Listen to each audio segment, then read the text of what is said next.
નમસ્કાર દર્શક મિત્રો, મહામંથનમાં આપ સૌનું સ્વાગત કરું છું. દીકરી એ ઘરની દીવડી અને આવતીકાલની આશા છે. એની સુરક્ષા એ પરિવાર અને રાષ્ટ્રની સૌથી મોટી મૂડી છે. જ્યારે એક દીકરી ગંભીર બીમારીનો શિકાર બને ત્યારે માત્ર એક વ્યક્તિ નહીં પણ આખું ઘર એ વેરવિખેર થાય છે. આવી જ એક ગંભીર બીમારીનું નામ સર્વાઇકલ કેન્સર છે. આ રોગ નારીત્વ સામેનો એક એવો છુપો શત્રુ છે જે વર્ષો સુધી શાંત રહીને અચાનક વકરે છે અને વાર કરે છે. ઘરમાં બેન, દીકરી અને મહિલા એ પરિવારની ધરી છે. આપણી સંસ્કૃતિએ આપણને શીખવાડ્યું છે કે સ્ત્રી એ શક્તિ છે. આપણી અંદર જે ધર્મ પડ્યો છે એ એવું કહે છે કે જેને પૂજીએ છે એ દેવી છે અને એ દેવી અસુરોનો સંહાર કરે છે, આસુરી શક્તિઓથી આપણને બચાવે છે. એને આપણે દેવી કહીએ છીએ. તો આપણા ઘરોમાં મહિલાઓને કોઈ ગંભીર રોગ થાય તો પરિવારો એટલે જ બરબાદ થાય છે, કારણ કે ઘરની જે ગૂંથણી છે એની મુખ્ય ગાંઠ એ સ્ત્રી છે જે ઘરને ચલાવે છે, બચ્ચાઓનું લાલન પાલન કરે છે. પણ આપણા દેશમાં સર્વાઇકલ કેન્સર એટલે કે એ ગર્ભાશયના કેન્સરના સૌથી વધારે કેસ આવી રહ્યા છે. આ કેન્સર પરિવારને આર્થિક, સામાજિક અને ભાવનાત્મક રીતે બરબાદ કરી નાખે છે. કેન્સરને મટાડવા માટે ગુજરાતમાં જે લોકો કામ કરે છે એના અનુભવોને હું શેર કરું તો એની ગંભીરતા તમને પણ સમજાશે. કોઈ બહેન, દીકરી કે માતાને જો સર્વાઇકલ કેન્સર થાય તો એ ખાનગી હોસ્પિટલમાં સારવારનો ખર્ચ 5, 10 કે 20 લાખ રૂપિયા સુધી થાય છે. મહિલા જો એ પશુપાલન કરતી હોય, ખેતી કરતી હોય તો પરિવારની આવકમાં એનું પણ એક યોગદાન હોય છે. એની સારવારમાં એના પતિને જોડાવવું પડે તો ક્યારેક એવું થાય કે આખા પરિવારની આજીવિકા એ કેન્સર હોસ્પિટલના ચક્કર કાપતા કાપતા બંધ થઈ જાય. આવા મધ્યમ વર્ગના પરિવારને ક્યારેક કરજ લેવું પડે અને સંપત્તિ પણ એને ગીરવે મૂકવી પડે છે, જેનાથી એનો પરિવાર મોટાભાગના કિસ્સામાં એ ગરીબીમાં ધકેલાઈ જાય છે. બાળકોનો અભ્યાસ પણ ક્યારેક બંધ કરી દેવો પડે, એ સ્થિતિનું નિર્માણ પણ થતા આપણે જોયું છે. એવા કિસ્સાઓને મેં સાંભળ્યા છે. એ મહિલા જે ઘરની મુખ્ય રક્ષક છે, સાર સંભાળ કરનારી છે, બાળકોનું લાલન પાલન કરનારી છે, ઘરનું કામ કરનારી છે, ખેતી અને પશુપાલન કરનારી છે, એની બીમારી એ ઘરમાં તણાવ અને ડિપ્રેશનને પણ લઈ આવે છે. પરિવાર એવી અપરાધ ભાવના અનુભવે છે કે માંદગીના કારણે ઘર અને કુટુંબ વિખેરાઈ રહ્યું છે. આપણે ત્યાં આ કેન્સરને સ્ત્રીના અંગો સાથે જોડીને કલંકિત પણ માનવામાં આવે છે. લોકો એવું પણ માને છે કે આ રોગ વારસાગત છે અને ચેપી છે, જેથી એ મહિલાઓ વિશેનું સમાજનું વર્તન એ અચાનક જ બદલાઈ જાય છે, ફરી જાય છે.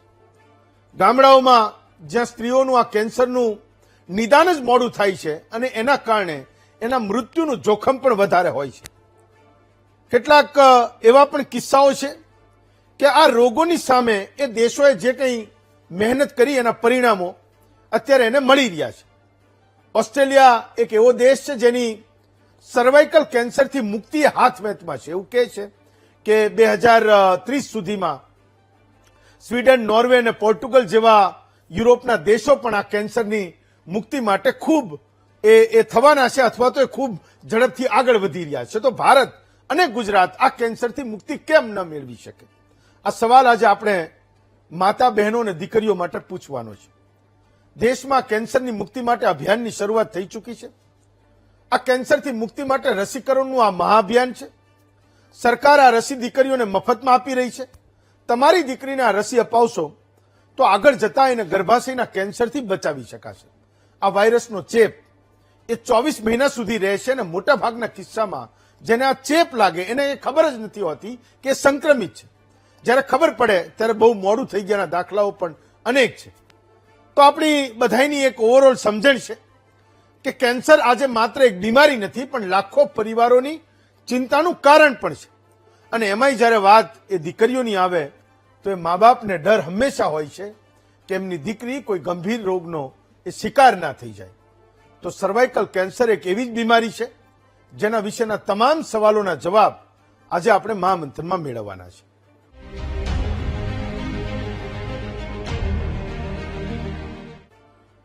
તો આજનો આપણો વિષય છે માતૃત્વના દુશ્મન સામે રસ્સીનું બ્રહ્માસ્ત્ર છે કે કેમ. આપણી સાથે 7 વક્તાઓ છે. પ્રફુલભાઈ પાનસેરિયા છે, આરોગ્ય મંત્રી છે. ડોક્ટર યોગેશ ગુપ્તા છે, સિનિયર ફિઝિશિયન છે. ડોક્ટર મનીષ મહેતા છે, બાળ રોગના નિષ્ણાત છે, પીડિયાટ્રિશિયન છે. RS પટેલ સાહેબ છે, પોતે આશીર્વાદ ફાઉન્ડેશનના પ્રમુખ છે. એવા ઘણા બધા ઓર્ગેનાઇઝેશન છે કે જે લોકો આ દિશામાં ખૂબ સારું કામ અત્યાર સુધી કરી રહ્યા હતા. હવે તો એક દેશવ્યાપી અભિયાનની શરૂઆત થઈ, પણ એવી તમામ સંસ્થાઓને પણ હું આજે વંદન કરું છું કે જેમણે આ મુદ્દાને, આ સમસ્યાને દીકરીઓના કેસમાં સૌથી પહેલા સમજી છે. ઘણા બધા કિસ્સામાં 6,000 5,000ની એ રસી 3,000ની પણ થઈ, અને જ્યારે મોંઘી હતી ત્યારે પણ એ દીકરીઓને મફતમાં રસી આપવાનું અભિયાન પણ એ ખૂબ ગુજરાતમાં ચાલ્યું છે. એવા તમામ લોકોને આજે આપણે વખાણવા જોઈએ. એમાંના RS પટેલ સાહેબ છે, ડોક્ટર રિધમ શાહ છે, કેન્સર સર્જન છે, અને ડોક્ટર મિતાલી વસાવડા છે, પોતે ગાયનેકોલોજીસ્ટ છે. સૌથી પહેલા હું પ્રફુલભાઈ પાનસેરિયાને જોડું છું. પ્રફુલભાઈ, મહામંથનમાં તમારું સ્વાગત છે. સરકારે આ અભિયાનની શરૂઆત કરી.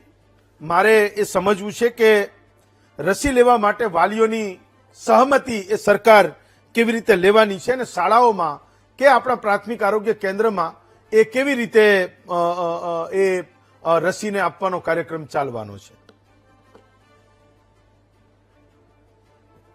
આદરણીય નરેન્દ્રભાઈ મોદી સાહેબે કાશ્મીરથી કન્યાકુમારી સુધી દરેક રાજ્યની 14 થી 15 વર્ષની દીકરીઓ માટે આ વેક્સિનનો કાર્યક્રમ કરીને એમનો શુભારંભ કરાયો છે. અને ગુજરાતની અંદર સોલા હોસ્પિટલમાં પણ આદરણીય આપણા મુખ્યમંત્રી ભૂપેન્દ્રભાઈ પટેલ સાહેબના વરદ હસ્તે ત્યાં પણ દીકરીઓને અમારી હાજરીમાં એમને વેક્સિન આપવામાં આવ્યું છે. આ એક શાળામાંથી જે દીકરીઓને PHC સેન્ટર કે હોસ્પિટલ, PHC સેન્ટર પછીની દરેક સરકારી હોસ્પિટલ અને મહાનગરપાલિકાની હોસ્પિટલમાં આ રસી આપવા માટેનું અત્યારે અભિયાન શરૂ છે. એ પહેલા તો દીકરીને વેક્સિન આપવાનું એ વાલીનું સંમતિ પત્ર દરેક દીકરીઓએ આપ્યું છે, અને આ વાલી સંમતિ પત્ર આપ્યા પછી એને વેક્સિન આપવામાં આવે છે. સર, ગુજરાતમાં 5 દિવસ થઈ ગયા છે આ અભિયાનની તમે શરૂઆત કરી. શું એ વેક્સિનની આડઅસરના કોઈ કેસીસ એ અત્યાર સુધીમાં સરકારને દેખાયા છે કે કેમ? તમારી પાસે કોઈ વિગતો છે કે કેમ, કે કેટલી દીકરીઓને રસી આપ્યા પછી આડઅસર થઈ છે? કોઈ પણ વેક્સિન લઈ, નાના બાળકને ઓરી છબડાની રસી આપીએ છીએ, કંઈ પણ હેપેટાઇટિસ B ની રસી નાના બાળકને આપીએ ત્યારે પણ ક્યારેક શરીરની અંદર આડઅસર કોઈ પણ દવાની નોર્મલ હોય છે, જે જીવન સાથે કે શરીર સાથે ખતરારૂપ કોઈ હોતી નથી. ટેમ્પરેચર નોર્મલ, થાક લાગવો ક્યારેક બની શકે, ક્યારેક નોર્મલ ટેમ્પરેચર આપવું. દરેક રસી પછી પેરાસિટામોલ એમને આપવામાં આવતી જ હોય છે, જો એવું થાય તો લેવાની. પરંતુ ગુજરાત અને ભારતની અંદર એક પણ કેસ અત્યારે જે રસીકરણ આપી રહ્યા છે એમાં કોઈને કોઈ પણ દીકરીને કોઈ પણ પ્રકારનો પ્રોબ્લેમ થયો નથી. 2010માં HPV રસીની ટ્રાયલ વખતે આંધ્રપ્રદેશ અને ગુજરાતમાં કેટલીક દીકરીઓના મૃત્યુના કેસ પણ આવી રહ્યા હતા. એ ઘટના નોંધાયેલી છે. તો એના કારણે પણ સોશિયલ મીડિયા એક્ટિવ છે, એ સવાલોને પૂછી રહ્યું છે કે સરકારે આ વખતે કયા પ્રકારની સુરક્ષાના પ્રશ્નોને એને ધ્યાનમાં લીધા છે, અથવા એ દીકરીઓની સુરક્ષા માટે શું કરી રહી છે. એ સવાલો સૌથી મોટા છે. અફવાઓ પણ જબરજસ્ત ફેલાઈ રહી છે. એ સવાલનો જવાબ એ હું માનું છું ગુજરાતના લોકોને એ સાંભળવો છે કે કેમ ટ્રસ્ટ કરે. જે દેશદ્રોહીની પ્રવૃત્તિ કરનારા લોકો, જે રાષ્ટ્રનું હંમેશના માટે વિરોધ બોલનારા લોકો, આવા લોકોને જડબાતોડ જવાબ આપવો જોઈએ. આ એક દેવી ક્રિયામાં એ હાડકા હોમનારા જે પહેલા રાક્ષસો હતા એ જ રાક્ષસોની જાતિ આ લોકો છે. માટે આવી અફવાઓથી દૂર રહીને આપણી દીકરીના સેફટી માટે સર્વાઇકલ કેન્સર માટેની રસી લેવી જોઈએ, અને એ સંમતિ સાથે. અને આ રસી ડોક્ટરની હાજરીમાં અપાય છે, અમારી હાજરીમાં પણ અપાય, અને એ જ દીકરી પછી તુરંત જ ઊભી થઈ અને પોતાના સ્થળ પર બેસી અને આદરણીય મુખ્યમંત્રી શ્રીને હાજરીમાં અને ભારતના કોને કોને ખૂણા ખૂણામાં આ રસીકરણના કાર્યક્રમો લાઈવ થયા છે અને એક પણ દીકરીને કોઈ પણ પ્રકારનો પ્રોબ્લેમ આવ્યો નથી. એટલે અફવાઓથી દૂર રહી આવા રાક્ષસી કૃત્ય કરનારા લોકોને જડબાતોડ જવાબ આપવો જોઈએ. હું ખાલી વાલીઓએ આપવો જોઈએ એમને મીડિયાવાળા મિત્રોને પણ વિનંતી કરું કે આવા સારા કાર્યમાં જ્યારે આવા બદમાશ લોકોના વિડીયો વાયરલ થતા હોય તો એમને ચોક્કસ પ્રકારે ખુલ્લા પાડવા જોઈએ. આ અભિયાન પછી આ રસીકરણને એક રૂટીન વેક્સિનેશન પ્રોગ્રામમાં સરકાર બદલશે કે કેમ? અને 14 વર્ષની દીકરીઓની વાત અત્યારે કરી છે, અભિયાનની શરૂઆત થઈ છે. બીજી ઉંમરની દીકરીઓને પણ સરકાર આમાં કેવી રીતે ને ક્યારે લેવાની છે એ પણ સમજવું છે.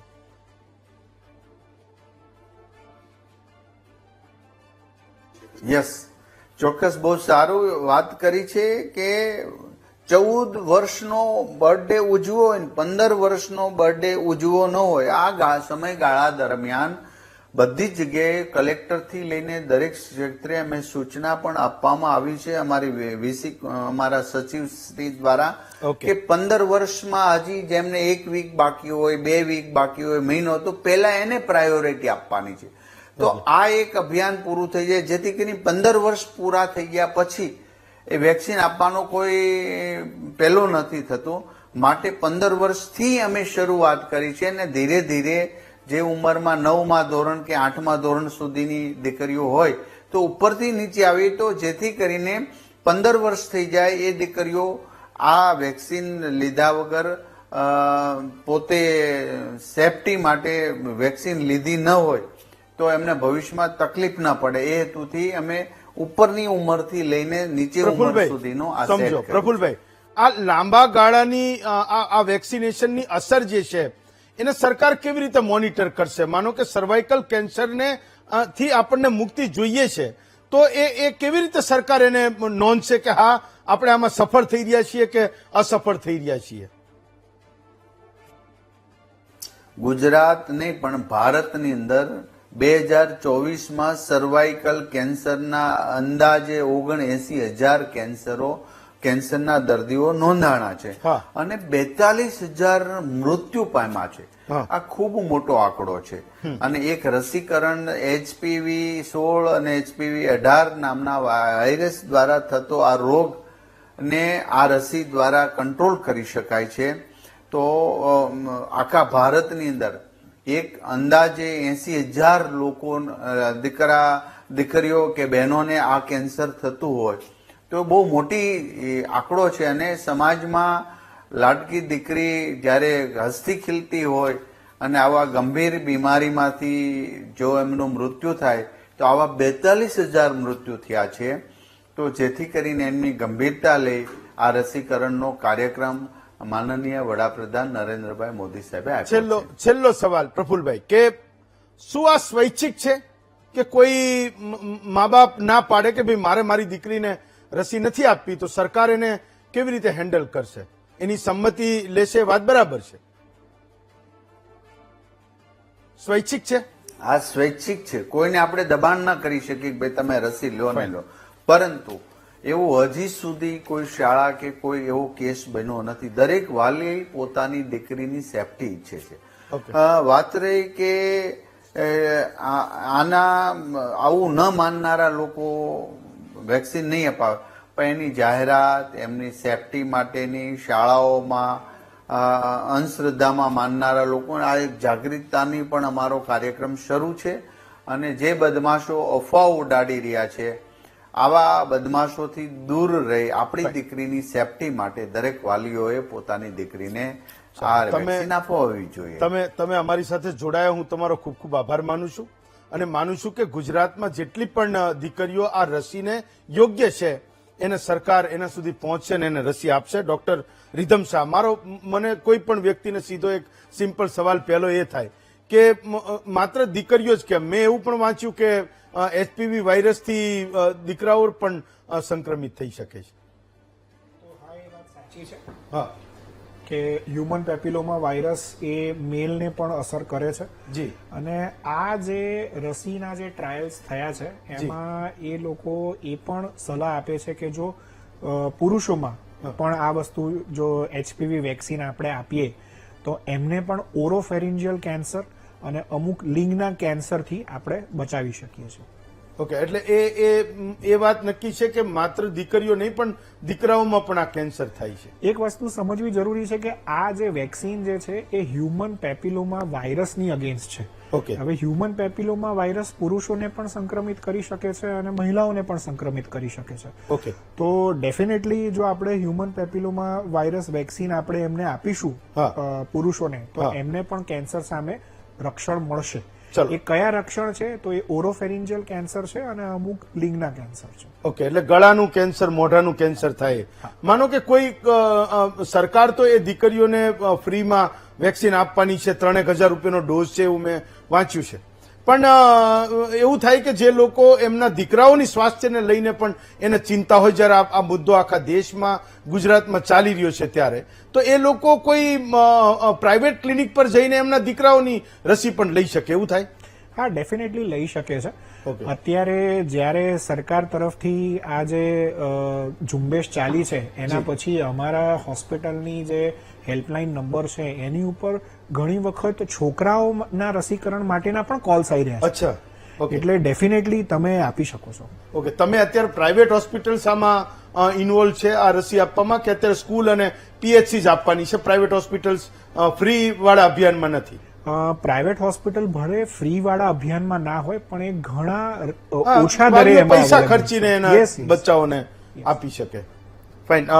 ડોક્ટર ગુપ્તા, એક આ કેસમાં એવું કીધું કે ભાઈ 14 વર્ષની ઉંમરની દીકરીઓ, એટલે સાચી વાત તો એ પણ છે કે 9 વર્ષ થી 14 વર્ષ સુધીની દીકરીઓને એ રસી આપવાનો પ્રોગ્રામ સરકાર મફતમાં ચલાવી રહી છે. એ ઉંમરનું સિગ્નિફિકન્સ શું છે? કેમ પર્ટિક્યુલર એ ઉંમર માટે ઇન્સિસ્ટ કરી રહ્યા છે કે આ ઉંમરના દીકરીઓએ એ રસી લેવી જોઈએ? કોઈ 18, 20, 22, 25 વર્ષની મહિલા કે બહેન છે કે દીકરી છે તો એ કેમ ના આ રસી લઈ શકે? સો હેમંતભાઈ, આમાં બે વસ્તુ છે આ સવાલની અંદર. એક સાયન્સ છે અને બીજું ગવર્મેન્ટનો પ્રોજેક્ટ છે.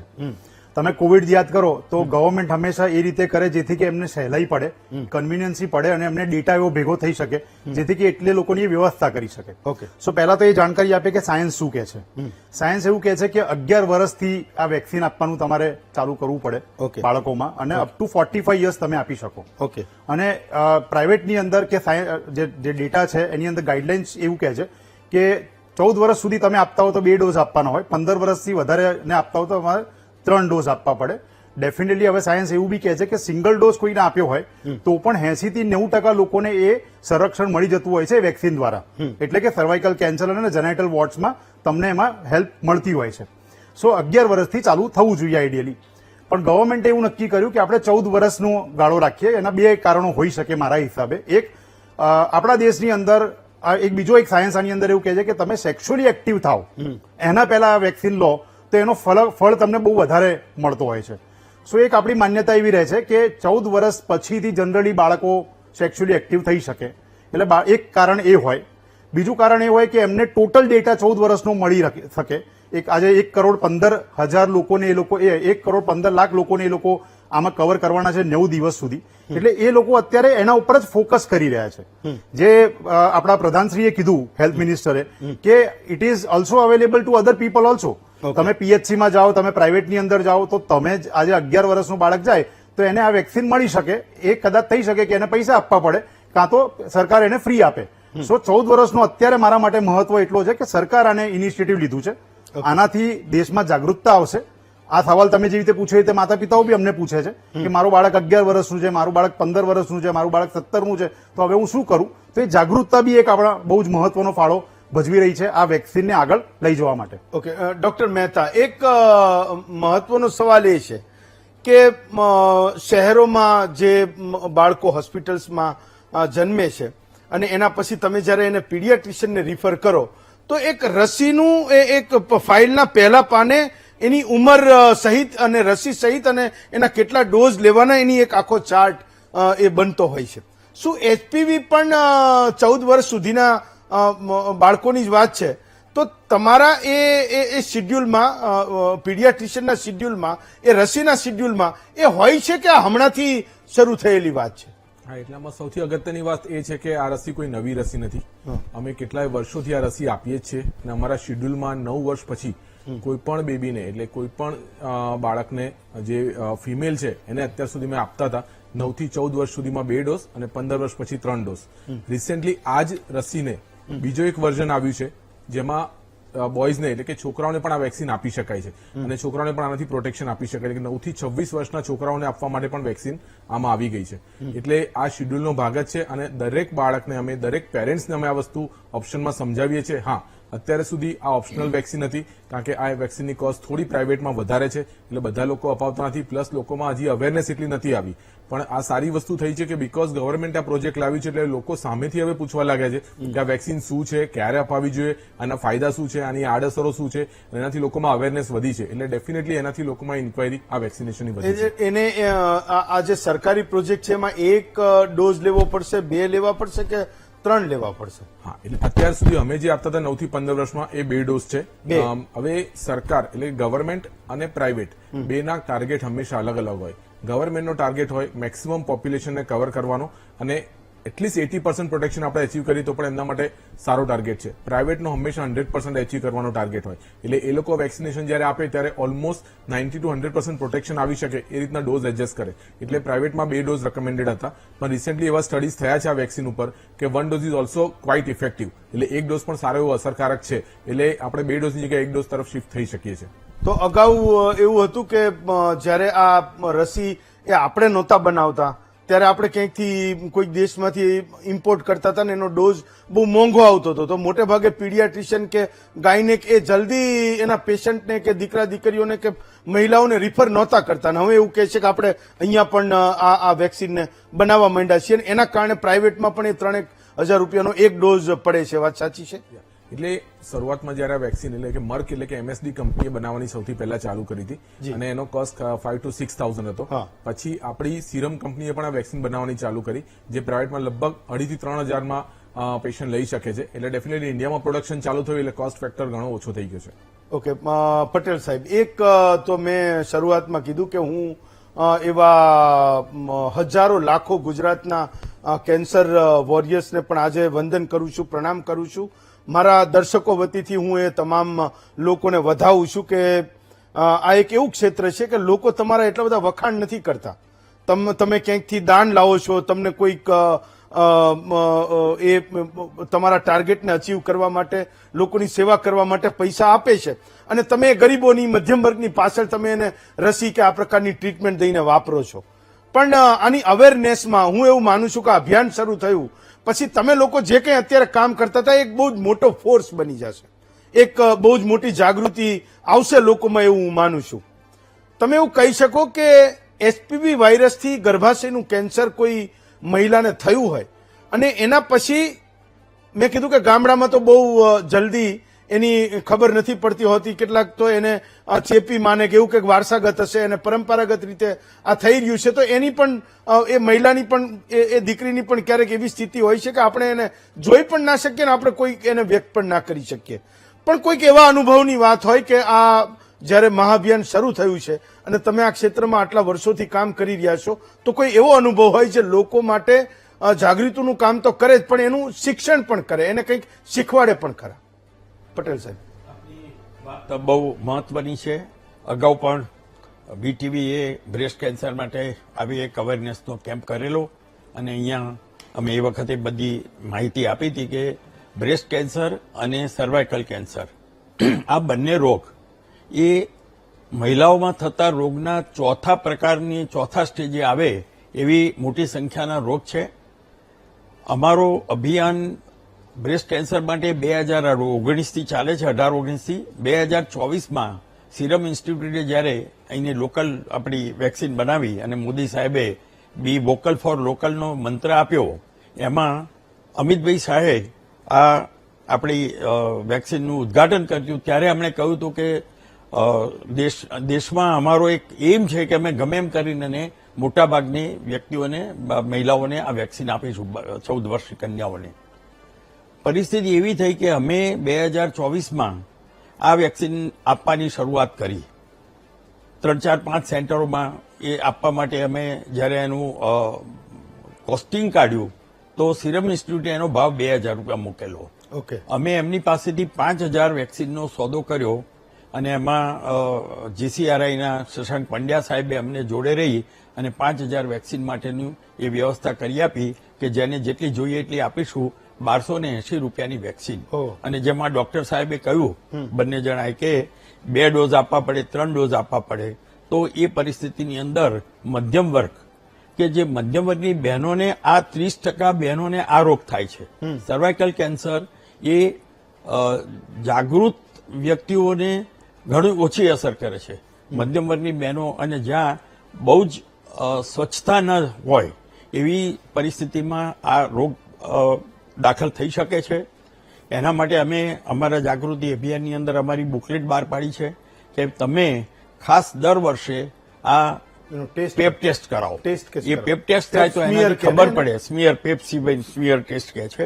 અને એ અમે અમારી બુકલેટની અંદર આપી અને અમે અત્યારે લગભગ 1 લાખથી વધુ મહિલાઓને અમારા જાગૃતિ અભિયાનમાં કવર કર્યા છે. અમારા ટોટલ 17 કેન્દ્રો છે અને એ 17 કેન્દ્રોમાં અમારી બહેનો અમારી પ્રોજેક્ટર, લેપટોપ અને આ સાહિત્ય લઈ અને માહિતી આપે છે. સર, એક સવાલ એ છે કે માનો કે સરકાર હવે એવું કહે છે કે 3,000ની બહાર મળતી હતી, હવે અમે મફતમાં આપીશું, તો એક આખો અલગ મુદ્દો છે. લોકોના ધ્યાનમાં આવ્યું કે હા ભાઈ, જેને એ અવેરનેસ હશે, જે લોકોમાં શિક્ષણ હશે, જે લોકોની સમજણ હશે, એ એની દીકરીને લઈને જશે ને એ ફ્રીનો ડોઝ એ એની દીકરીને અપાવશે, 1 કે 2 કે 3. પણ મારે સમજવું છે કે જયારે તમે લોકો એ કન્સેશન ના ભાવે જયારે તમે આ રસી લગાવવા માટે તમે અભિયાન ચલાવતા હતા, તો શું ખરેખર એ આપણી મધ્યમ વર્ગની બહેનો, મહિલાઓ, દીકરીઓ અથવા એ દીકરીઓના મા બાપ એને સામેથી લઈને એ આવે છે ખરા કે તમે મારી દીકરીને રસી આપો અથવા મારી બહેનને કે મારી દીકરીને, મારી વાઇફને તમે રસી આપો? મારે એ સમજવું છે. અને એ મહિલાઓ પણ કેટલી જાતે આવે છે જેમાં પુરુષનો સાથ ના હોય. એ પુરુષ એને લઈને ના આવતો હોય પણ જાતે મહિલા આવતી હોય મારી દીકરીને તમે રસી આપો. આપની વાત એટલા માટે અગત્યની છે કે એ અવેરનેસનો અમે જે કેમ્પ કરીએ છીએ એ કેમ્પમાં ખાસ માહિતી એ આપીએ છીએ કે આ રોગ પીડા રહિત છે અને પીડા રહિત રોગ જયારે બીજા, ત્રીજા ને ચોથા સ્ટેજમાં પહોંચી જાય ત્યારે દર્દી, કુટુંબ અને પૈસા ત્રણેયની બરબાદી લાવે છે. અને આ વાતથી જે મહિલાઓ અમારા જાગૃતિ કેમ્પમાં આવે છે એમના મગજમાં આ વાત ઉતરી જાય છે કે આપણને આ વેક્સિન જો ફ્રીમાં મળતી હોય તો આપણે ચોક્કસ અપાવવી જોઈએ, કારણ કે એનાથી દીકરીનું જીવન બચવાનું છે, કુટુંબને પણ રાહત મળવાની છે. તો એ પરિસ્થિતિની અંદર અમે અમારો અનુભવ એવો જોયો છે કે ગામડાઓમાં અમે 100 કે 150 વેક્સિન, કારણ કે કોસ્ટ બહુ મોટી હતી એટલે અમારા પ્રોજેક્ટ પણ નોર્મલી 1 લાખ 2 લાખથી ઓછા ના થાય. એવા દાતાઓ જે ફ્રી આપતા હોય તો મોટાભાગની બહેનો જે અમારા કેમ્પની અંદર હોય એમાંથી 70-80% બહેનો એ એમની દીકરીઓને લઈને આવતી હતી. અને એમાં અમારો અનુભવ એવો રહ્યો છે કે આ રોગ જે અત્યારે વર્ષે 6 લાખ મહિલાઓને અસર કરે છે અને 3.5 લાખ દર્દી એનાથી મૃત્યુ પામે છે. તો એટલે એ વર્ષના 3.5 એટલે 50%નો ડેથ રેશિયો નથી, પણ અગાઉની જે બહેનોને આ સર્વાઇકલ કેન્સર થયું હોય એ બહેનોને એમાંથી પણ જે ડેથ થતા હોય એવી જો 3.5 લાખ બહેનોનું મૃત્યુ થતું હોય તો આ એક અભિયાન સરકારે જે શરૂ કર્યું છે એ ગરીબ અને મધ્યમ વર્ગની બહેનો માટે એ બહુ મોટો આશીર્વાદરૂપ પ્રોજેક્ટ છે. ડોક્ટર રીધમ, પ્રાઇવેટ હોસ્પિટલ્સમાં સર્વાઇકલ કેન્સરની ટ્રીટમેન્ટ કેમ મોંઘી હોય છે અને આયુષ્માન ભારત યોજનામાં આ સારવાર પ્રાઇવેટ હોસ્પિટલ્સ એ આપી રહી છે કે કેમ? સરકાર એને અલાઉ કરે છે કે કેમ, પરમિટ કરે છે કે કેમ?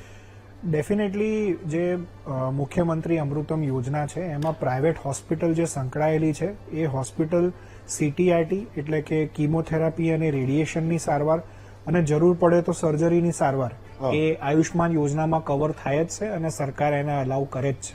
ઓકે. પ્રાઇવેટ હોસ્પિટલ્સમાં માનો કે જે લોકો એ મા યોજનામાં નથી ફીટ બેસતા એવા મધ્યમ વર્ગના પરિવારો માટે શું થાય આની ટ્રીટમેન્ટ કરાવવાની થાય? સો સૌથી બેસ્ટ ટ્રીટમેન્ટ તો પ્રિવેન્શન જ છે.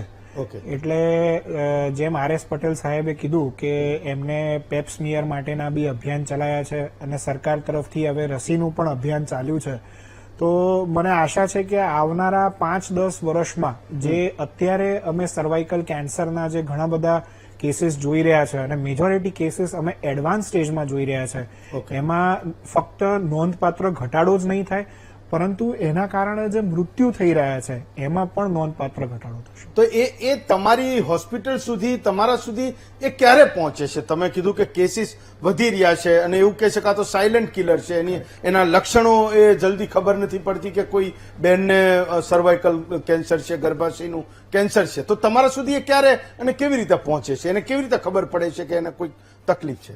સો યુઝ્યુઅલી જે આ પ્રકારના સર્વાઇકલ કેન્સરના કેસીસ અમારા હોસ્પિટલ સુધી જે પહોંચતા હોય છે એ એડવાન્સ સ્ટેજમાં પહોંચતા હોય છે. એડવાન્સ સ્ટેજની બે પરિભાષા છે, એક લોકલી એડવાન્સ અને બીજું એડવાન્સ એટલે શરીરના બીજા કોઈ અંગમાં ફેલાઈ ગયેલું હોય એવી રીતે.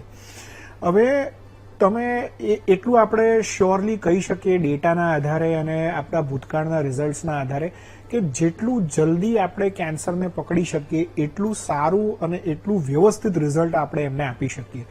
પણ બીકોઝ આના કોઈ સિમ્ટમ નથી હોતા એટલે પેનલેસ હોય છે એટલે યુઝ્યુઅલી એના ડાયગ્નોસિસમાં ઘણી વાર લાગતી હોય છે.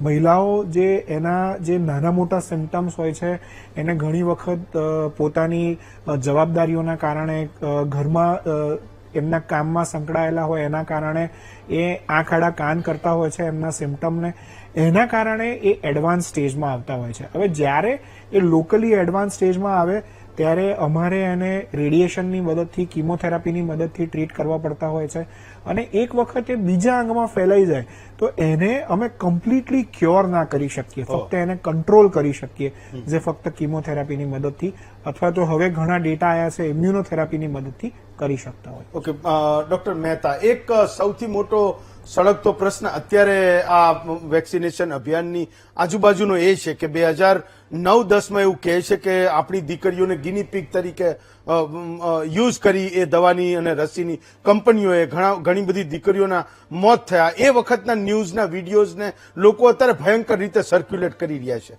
હું બે સ્થિતિને સમજવા માંગુ છું, 9-10ની એ સ્થિતિ અને આજની સ્થિતિ, બેયમાં શું ડિફરન્સ છે, શું ભેદ છે? લોકો આજની સ્થિતિને કેવી રીતે સમજે, એને ટ્રસ્ટ કેવી રીતે આવે કે હું મારી દીકરીને લઈને જાઉં અને હું વેક્સિનેશન પ્રોગ્રામમાં એને પણ હું રસી અપાવું, અથવા તો સ્કૂલમાંથી જયારે એની સંમતિ માંગવાની આવે તો એ મા બાપને બિચારાને ખબર પડતી નથી. સોશિયલ મીડિયા અત્યારે એ હાથવગું શસ્ત્ર છે બધાના હાથમાં, કોઈને કોઈ રીતે, કોઈને કોઈ ભાષામાં જે ભાષા સમજે છે એ તો આ બધા સમાચારો એની સામે આવવાના જ છે જે તે વખતના, અને સાચા પણ હતા. તો અત્યારે એ અત્યારની સ્થિતિને કેવી રીતે ડિફરન્શિએટ કરી શકે? એ ગરીબ મધ્યમ વર્ગના મા બાપની વાત હું કરું છું. એટલે સૌથી પહેલા તો સમજવાની વસ્તુ એ છે કે આ કોઈ નવી વેક્સિન નથી. આ વેક્સિન કેટલાય વર્ષોથી ઓલરેડી વપરાશમાં છે જ અને એના કોઈ મેજર સાઇડ ઇફેક્ટ ઓફિશિયલી નોંધાયા નથી, પહેલી વસ્તુ.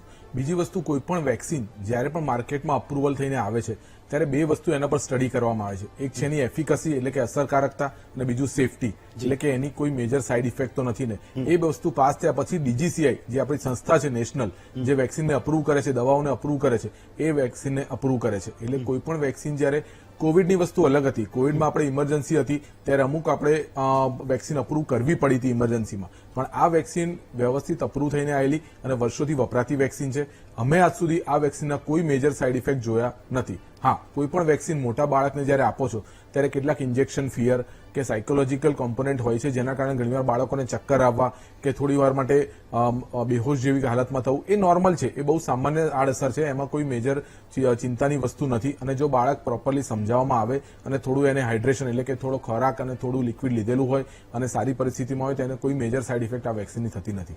ડોક્ટર ગુપ્તા, તો એક તો ડોક્ટર મહેતાએ કોવિડના ટાઈમની એક વાત કરી કે જ્યારે મહા વેક્સિનેશનનું અભિયાન શરૂ થયું તો ઘણી બધી વાતો એની આજુબાજુ હતી. આપણે આ સ્ટેજ પરથી પણ ઘણી બધી ચર્ચાઓ કરી છે, અવેરનેસના કાર્યક્રમો કર્યા અને એના પછી પણ જે કંઈ થયું એના હું ને તમે સાક્ષી રહ્યા છીએ. તો જ્યારે જાહેર રસીકરણનો કોઈ પણ પ્રોગ્રામ શરૂ થાય તો હું એવા આ બીજા અભિયાનનો સાક્ષી બની રહ્યો છું કે જ્યારે લોકોના મનમાં એક ડર હોય, ભય હોય કે વેક્સિન લેશે, રસી લેશે તો આમ થશે ને તેમ થશે. હું અત્યારની પણ એ સ્થિતિને સમજવા માંગુ છું કે વાસ્તવમાં આ જે બધી જ વાતો ચાલી રહી છે, જે કંઈ સમાચારો સર્ક્યુલેટ થઈ રહ્યા છે, જે 15-16 વર્ષ જૂની ટ્રાયલના ડેટા શેર થઈ રહ્યા છે, એની હકીકતો શેર થઈ રહી છે, આજની સ્થિતિ કેવી રીતે જુદી છે? અને ખાસ તો HPV ની વેક્સિનના કેસમાં તમને પૂછું છું. હેમંતભાઈ, જ્યારે પણ વેક્સિનનો પ્રોગ્રામ ઇન્ડિયાને નહીં આખા દુનિયામાં થાય છે અને ગ્લોબલ ઇનિશિયેટિવ લેવામાં આવે છે, ત્યારે એક એન્ટી વેક્સર ગ્રુપ કહેવાય છે, જે વેક્સિનની વિરોધમાં આવા ટાઈપના સોશિયલ મીડિયાનો યુઝ કરતા જ આવ્યા છે. જ્યારે ટ્વિટર કે વોટ્સએપ કે આ ગ્રુપ નહોતા ત્યારે એ લોકો પ્રિન્ટ મીડિયાને યુઝ કરતા હતા અને આવું ઘણું બધું ફેલાવતા હતા. હવે એનું તથ્ય સમજવું જરૂરી છે આપણી પ્રજાએ, જે અત્યારે આ ઇનિશિયેટિવનો ભાગ ભજવવા જઈ રહ્યા છે. અને તમે કીધું એ પ્રમાણે બહુ નાના દીકરીઓનો સવાલ છે આની અંદર, એટલે મનમાં સહેજે તમને સવાલ આવે કે યાર આવું થશે તો શું થશે. સો મારી તમારા આ પ્રોગ્રામ મારફતે પહેલા તો સરકારશ્રીને વિનંતી છે કે તમે જો આટલું મોટું ઇનિશિયેટિવ લાયા છો, તમને ખબર છે કે સોશિયલ મીડિયા બહુ એક્ટિવ છે, તો આપણે એ 2009 અને 10નો જે કિસ્સો છે ને એને બી હેડ ઓન લેવાની જરૂર છે. એટલે સરકારમાંથી કોઈ આવીને એને વાસ્તવિકતા કહેવાની જરૂર છે, જે હું આજે એઝ અ ડોક્ટર તમને એ વાસ્તવિકતા કહું. 2009 ને 10માં તમે જે કીધું ને ડેફિનેટલી ગિનીપિગ જ થયેલું. એટલે એનો મતલબ એ થયો કે એ વખતે આંધ્રપ્રદેશ અને ગુજરાતની અંદર એક NGO હતી, જેના મારફતે સ્ટેટ ગવર્મેન્ટ અને ICMR, જે આપણી સેન્ટ્રલ ગવર્મેન્ટની પાર્ટ છે, એ લોકોએ મળીને એવું નક્કી કર્યું કે આપણે આ બે સ્ટેટની અંદર આ વેક્સિનેશનનો પ્રોગ્રામ કરવો છે. 24,000 ટ્રાઇબલ બાળકીઓને એ લોકોએ વેક્સિન આપવાનું નક્કી કર્યું અને એ લોકોએ આપી પણ ખરા. પણ અને એની અંદર 7 મૃત્યુ પણ થયા હતા. 5 મૃત્યુ આંધ્રપ્રદેશમાં થયેલા, 2 મૃત્યુ ગુજરાતમાં થયા હતા. એમાં બહુ હોબાળો બી થયો હતો. અંતે 2011ની અંદર આખી ઇન્વેસ્ટિગેશન થયા પછી એ પુરવાર થયેલું કે એ 5 મૃત્યુ વેક્સિન રિલેટેડ નહોતા. કોઈકને મલેરિયા હતો, કોઈકને પોઈઝન થયેલું, કોઈકને સ્નેક બાઇટ થયેલું, એના કારણે આ મૃત્યુ થયા હતા. આ એનો ફેક્ટ છે. તો બીજો ફેક્ટ શું હતો આની અંદર કે જે NGO ને એ લોકોએ કામ સોંપ્યું હતું, એ લોકોએ આનું કોઈ પણ એથિકલ કામ નહોતું કર્યું. એટલે કે કન્સેન્ટ એની વાતે સમજાવવાનું કશું જ નહોતું કર્યું. એટલે it was more of an ethical issue, not of a vaccine issue. પણ એને વેક્સિન ઇસ્યુ છે એમ કરીને જોડી દેવામાં આવ્યો હતો. સો આજની તારીખમાં શું પરિસ્થિતિમાં ચેન્જ છે, બહુ જ મહત્વની વસ્તુ છે. અત્યારે એક અવેરનેસ પ્રોગ્રામ ચાલી રહ્યો છે, એટલે કે દરેક મીડિયા પર, દરેક સોશિયલ મીડિયા પર આના માટે માહિતી આપવામાં આવી રહી છે. બીજી વસ્તુ આની અંદર કન્સેન્ટ લેવામાં આવી રહી છે.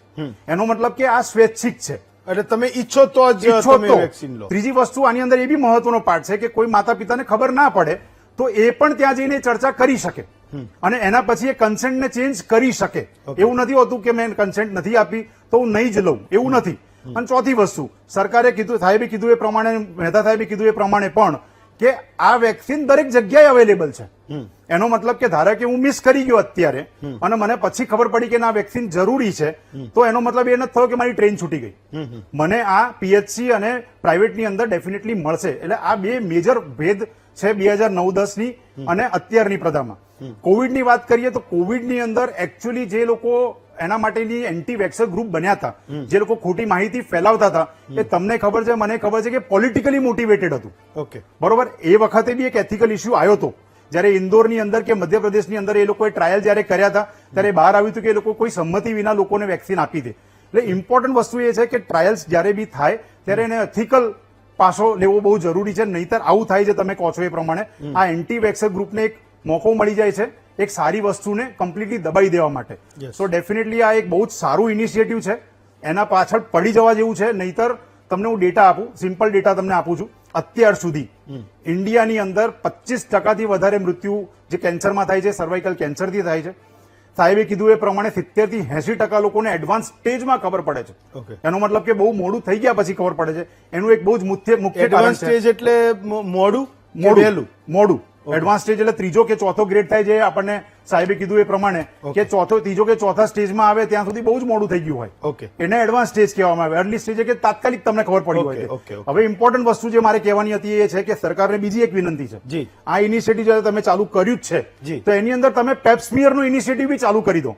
કેમ કહું છું એ વસ્તુ? કેમ કે આપણા દેશની અંદર 1.9% જેટલા જ બહેનો 30 વર્ષથી 39 વર્ષ વચ્ચે પેપ્સમિયર કરાવે છે. એટલે 102. હવે જયારે હું પેપ્સમિયર જ ના કરાવતો હોઉં તો મને ખબર જ નથી પડવાની કે મને આ થયું છે કે નથી થયું. તો સરકારે જયારે આટલું મોટું ઇનિશિયેટિવ કર્યું છે, એની પાછળ આટલો પૈસો ખર્ચી જ રહી છે, આટલું મીડિયા, સોશિયલ મીડિયા, ડોક્ટર્સ બધા એમને સાથ આપી રહ્યા છે, સાહેબ જેવા NGOs આપણા સપોર્ટમાં ઉભા છે, તો આપણે પેપ્સમિયર ને બી આગળ લઈ જવાની જરૂર છે. પેપ્સમિયર માનો કે કોઈ આપણી આવડી મોટી સરકારી હોસ્પિટલ છે તો ત્યાં એ વ્યવસ્થા ના હોય.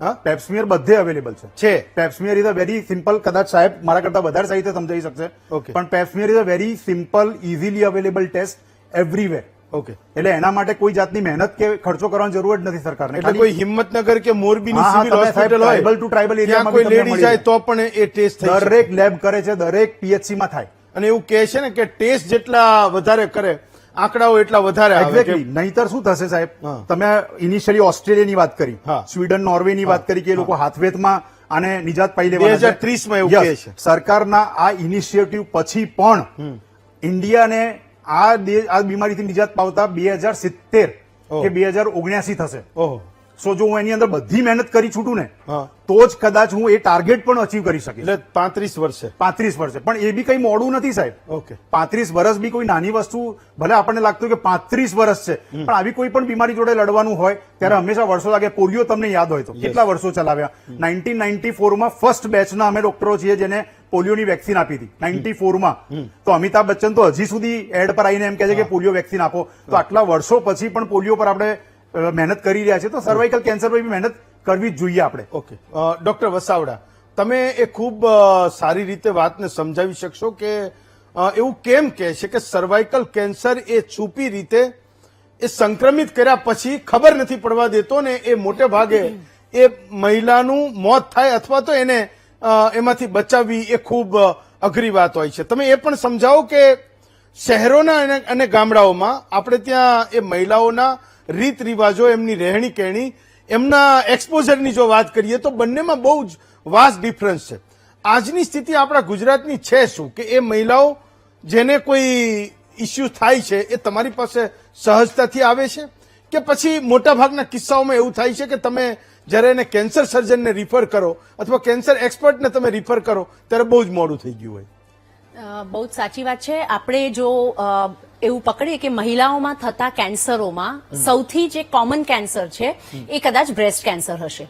પણ જ્યારે આપણે એ વાત કરીએ કે મહિલાઓમાં એ કયું કેન્સર છે કે જેનાથી સૌથી વધારે મહિલાઓ મૃત્યુ પામે છે, આ બે બહુ જ ક્લોઝ વસ્તુઓ છે અને બહુ જ જાણીને સમજવાની વસ્તુ છે કે મૃત્યુ દર જે છે એ મેક્સિમમ ગર્ભાશયના મુખના કાં તો સર્વાઇકલ કેન્સરથી છે. આપણું દેશ છે કે ભારત દેશ છે એ આખા એશિયામાં 1/5 જે ડેથ્સ થાય છે સર્વાઇકલ કેન્સરના લીધે, એટલે કે 20% જેટલી મહિલાઓ 100 મરી જાય તો એમાંથી 20 આપણા સાઈડથી છે, જે બહુ જ મોટો આંકડો છે.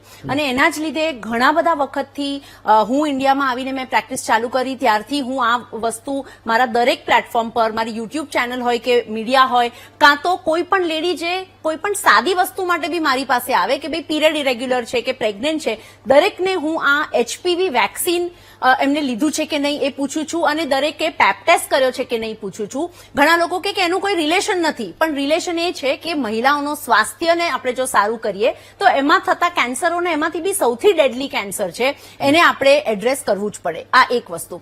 બીજી વસ્તુ આપે જે કીધી કે શહેર અને ગામડાઓમાં શું ફરક છે, તો અનફોર્ચ્યુનેટલી ઓર ફોર્ચ્યુનેટલી સર્વાઇકલ કેન્સર જે છે, ઓલ્ધો આપણે એના આંકડા વધારે કદાચ રૂરલ એરિયાઝમાંથી કે સોશિયલી ડિપ્રાઇવ્ડ સેક્શન્સ ઓફ સોસાયટીમાંથી આવે છે, પણ એની જે અવેરનેસ છે એ અવેરનેસ અર્બન એરિયાઝ હોય, એડ્યુકેટેડ વિમેન હોય કે અનએડ્યુકેટેડ વિમેન હોય, બધા જ સ્ટ્રેટા ઓફ સોસાયટીમાં અવેરનેસ અબાઉટ સર્વાઇકલ કેન્સર એ બહુ જ ઓછી છે. અને એનું એક મોટું કારણ એ છે કે મહિલાઓના બોડી પાર્ટ્સ વિશે આપણા સમાજમાં ખૂબ બધા ટેબુઝ જોડાયેલા છે. એટલે એના સ્તનની વાત કરો, ગર્ભાશયની વાત કરો, પ્રેગ્નન્સીની વાત કરો કે પીરિયડ્સની વાત કરો, તો આપણે ત્યાં એ બધી વસ્તુઓમાં મહિલાઓ પોતે પણ શરમાય છે અને સમાજમાં પણ આ બધી વસ્તુઓ આપણે ઓપનલી નથી કરતા. અને એટલે જ જ્યારે કોઈ મહિલાઓને આપણે જે વાત કરી કે સર્વાઇકલ કેન્સરનું કેમ આપણે કોઈ ચિહ્ન પકડી નથી શકતા એડવાન્સ સ્ટેજમાં, કાં તો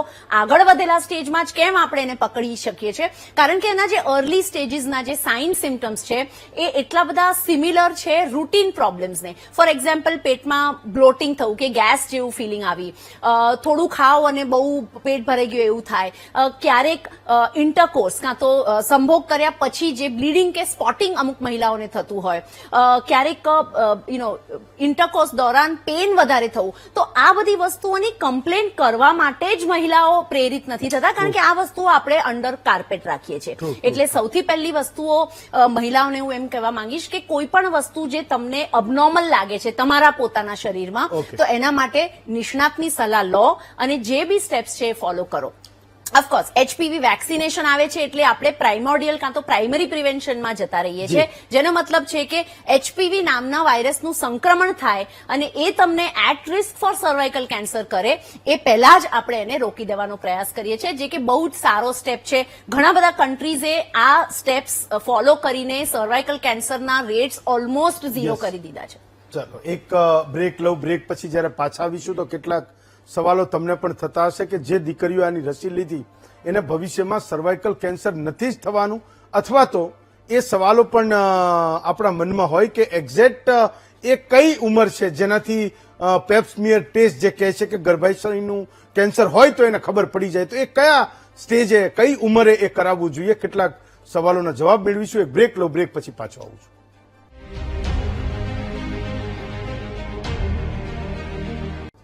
બ્રેક પછી સ્વાગત છે આપનું મહામંથનમાં. ડોક્ટર મહેતા, એક મુદ્દો એ હતો કે દીકરીઓની વાત કરી, મેં પહેલો સવાલ તમને દીકરાઓનો પૂછ્યો, પણ એના વેક્સિનેશન માટે પણ કેમ અભિયાન છેડવું જોઈએ અને કેમ તમને લાગે છે કે દીકરાઓને પણ વેક્સિનેટ કરવા જોઈએ એચપીવી વાયરસના? જે સંક્રમણ થાય છે હ્યુમન પેપિલોમા વાયરસ, જે વાયરસ છે જે સંક્રમણ થાય છે એ ફિમેલમાં મોસ્ટ કોમનલી શારીરિક સંબંધ એટલે કે ઇન્ટરકોર્સથી થાય છે, અને બોયઝમાં ઘણીવાર નાના વોટ્સ કે જે આપણે મસ્સા કહીએ છીએ જે થતા હોય છે, એ વાયરસ એ મસ્સા માટે જવાબદાર છે, અને એ વાયરસ શારીરિક સંબંધ એટલે ઇન્ટરકોર્સના હિસાબે બોયઝમાંથી ગર્લ્સમાં ફેલાય છે. એટલે બોયઝને પણ વેક્સિનેશન કરશો તો તે પણ પ્રાઇમરી પ્રિવેન્શનનો જ ભાગ હશે કે જેથી એનું સંક્રમણ થતું અટકાવશે. ફિમેલમાં તો સર્વાઇકલ કેન્સરનો રેટ એમાં પણ ઓછો થશે, એટલે એ પણ એટલું જ અગત્યનું છે જેટલું ગર્લ્સનું વેક્સિનેશન ઇમ્પોર્ટન્ટ છે.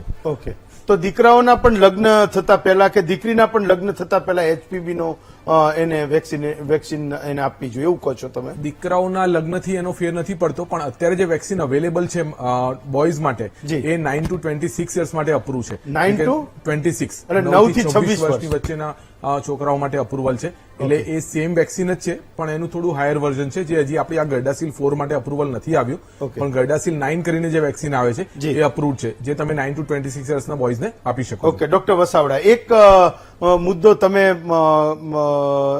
અમે ચર્ચી ચૂક્યા, તમે એ મિસ કરી ગયા કે પેપ્સમિયર ટેસ્ટ વિશે ઘણી બધી વાત કરી, તો એ બહેનોમાં મહિલાઓમાં કઈ ઉંમરથી એને પેપ્સમિયર ટેસ્ટ એને કરાવવો જોઈએ? એવું કયું સ્ટેજ છે કે આ જગ્યાએથી એને કરાવવું જોઈએ, આ ઉંમરે આ સ્ટેજે કરાવવું જોઈએ?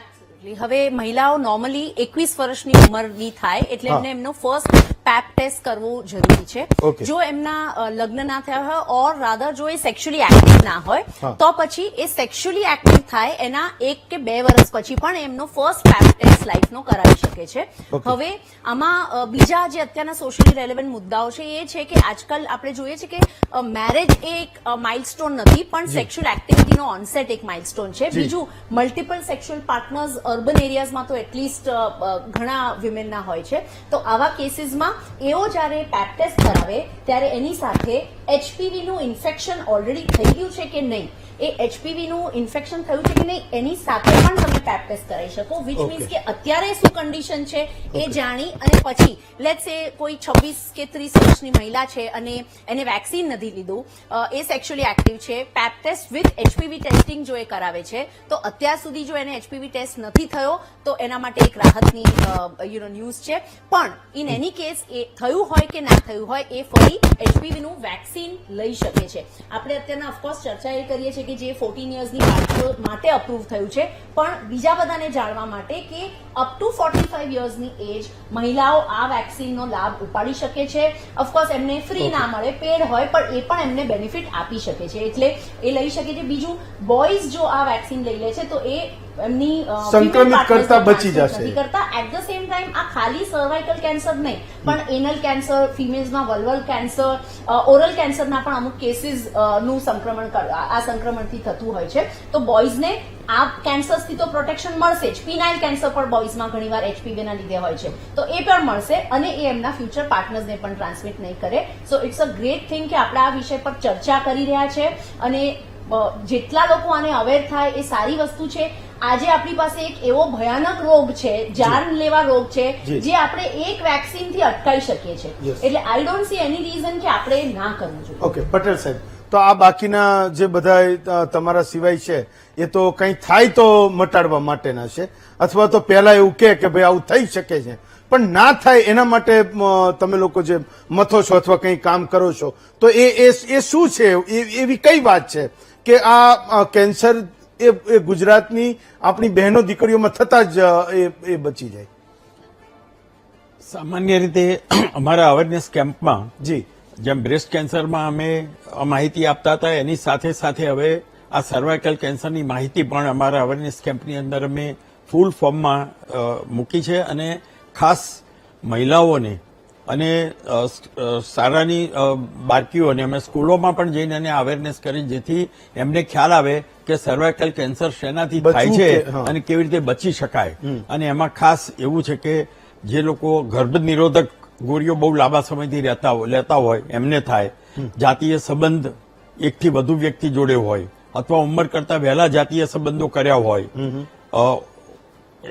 ઓક્સિડન્ટ એમનામાં જે ખોરાક બરાબર ના હોય એના કારણે પણ થતો હોય છે, એચઆઈવી, બીજા અનેક એવા જે સંક્રમિત ચેપી રોગો છે, એવી પરિસ્થિતિ જ્યાં જ્યાં હોય ત્યાંથી એ લોકો બચે, માસ્કનો ઉપયોગ કરે, દૂર રહે, તો આ મોટાભાગે એ શરૂઆતમાં જે કંઈ ચેપ લાગવાનો છે એમાંથી એ બચી શકે એવી અમે જાગૃતિ આપીએ છીએ. ડોક્ટર ગુપ્તા, છેલ્લો સવાલ કે દો બૂંદ જિંદગી કી એક એવું જબરજસ્ત કેમ્પેન કે આ દેશને હું માનું છું કે પોલિયોથી મુક્ત કરાવવામાં ક્યારેક એક લાઇનનું પણ જબરજસ્ત ઇમ્પોર્ટન્ટ છે. હું એવું માનું છું કે આજ તમે બધા લોકો અહીંયા આ વાતની ચર્ચા કરી રહ્યા છો, દીકરીઓના સ્વાસ્થ્યની આપણે લોકો ચિંતા કરી રહ્યા છીએ ને, એક સામાજિક જવાબદારી પણ દરેક વ્યક્તિની છે, ચાહે કોઈ પણ પ્રોફેશનમાં હોય. દીકરીઓ છે તો આ સંસાર છે ને તો જ હું ને તમે બધા સુખી છીએ.